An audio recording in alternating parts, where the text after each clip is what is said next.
I have a rule, a general rule by itself. Never attack anything or criticize anything that I haven't done before. Which I blew that up one day, but I'll explain that in a second. The reason I have this rule is because I notice most fans do this. They go after any athlete. A hitter that can basically hit 95, 100 mile per hour pitches. Go after the football player that has the guts to basically run a ball with someone about to kill him or be the quarterback. Any athlete that had the guts to go after their dream and play professionally in a kid's game, they attack. So, I won't. To the best of my ability, I won't. Because, like I said, I had that rule. Don't attack anything I haven't done before. See, here's the deal. I've been an actor. 12 years I was an actor. I've been on stage for stand-up comedy 25 times. I've been in MMA fighting twice, lost both. I did martial arts 7 years. I've done a bunch of things. And see, when you do a bunch of things, when you do those things, whether it's professional or not is not the point. You know more. You have an understanding of what's going on, and you're less likely to attack it. You're less likely to go behind a keyboard and hide, get an anonymous name. You're less likely to do that. So anyway, to bring up the story of what I was doing, I was criticizing Tyronn Lue a few times. Tyronn Lue, the coach of the Clippers. Because I used to make fun of him because it looked like that he was just living off of LeBron James. I mean, that was my mistake, but then that broke my rule. Don't attack anything you haven't done before. So what did I do? I went to go be a coach. Now, mind you, it wasn't like high school or college or any of that. It was just a small organization that needed volunteers. And I did it. I decided to go do it. I became a volunteer coach, and they needed him. That was just great. And I even got a really cool assistant out of it. That was always great. And he brought his son with him, who was awesome. And I'll explain that in a second. So, as I said, small organization. It was 1 day a week. You practice, you do everything like that, and then there's ball game. It wasn't anything big. It's not rocket science. But you learn a lot. Especially, day one, I had all these ideas in my head. And it was more of an exhibition game. But I had all these ideas in my head. I was going to put it in the practice and stuff like that. Let's just pass back and forth. Let's have people moving around. You know the whole drill. By tip-off, I knew that you might as well just shred them. Because it takes thousands and thousands and thousands and thousands of reps to get that right. So at that point, you're a psychologist on the court. You're giving them a lift up, and you're hoping they remember the little things, rebounding, dribbling, that sort of deal. Shoot the ball at the right time. You're hoping and you hope they're strong enough. Like one of my players, I was 9 years old, and he could shoot from at least 22 to 23 feet, which is unreal. And he was lefty, which was awesome. One kid was basically modern-day Larry Bird. He's a little diabetic kid who used to mop the floor, which basically means he dove on the floor for everything. He was fun. Then you had a kid who, he had definite talent, but he also moved about 150 miles an hour without brakes. So it was all over the place. And then you also get the kids who don't really have a lot of talent. You have to mix them all in. And that's where your coaching comes into play. You have to figure out who the starting five are and then rotate around. As a psychologist, you're uplifting them when they're having a good game or bad. You're trying to figure out how to be able to win, how to try to get the win. Trying to figure out how, especially when the other team is better, you're trying to figure that out. That's what coaching is. And that's in the volunteer coaching thing because you don't have any time to really practice. But see, all this stuff I'm bringing up is something that a lot of people will never understand.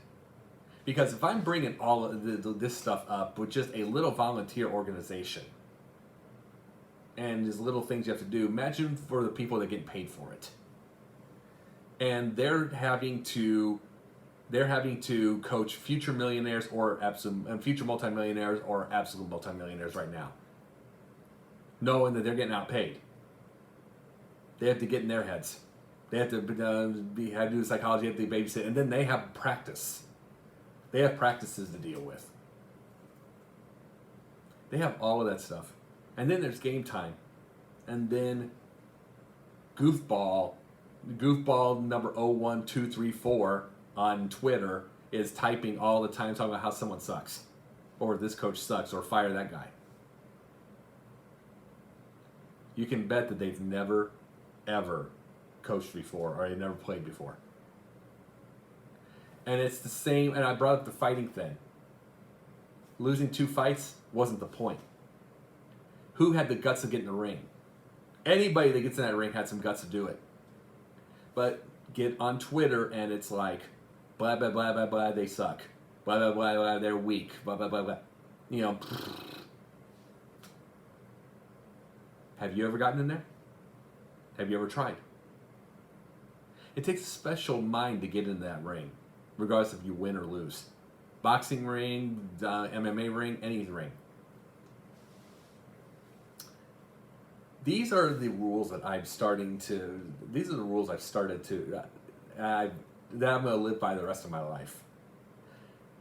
Never attack anybody or criticize anything I haven't done before. So, that means, who do I go after?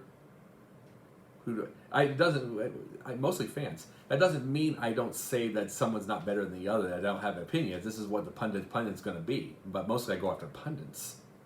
Or I go after the people going after. It doesn't mean you don't have the criticisms of what they are, but you don't say they suck. You don't do that. You don't just say they suck and mean it. You don't do that. That's nuh-uh. So that's why I go after the fans mostly. Because it's something I have to remember constantly. Don't go after the athletes that had the guts to try. I make that mistake sometimes. I make the mistake in my head sometimes. And I have to remember. But it doesn't mean I don't go after the fans. Doesn't mean that's what my podcast ain't going to be. And it doesn't mean I won't. It doesn't mean I wouldn't do it if I became a coach again. You know, something heavier. Because I go after fans for that reason. Most of you know nothing.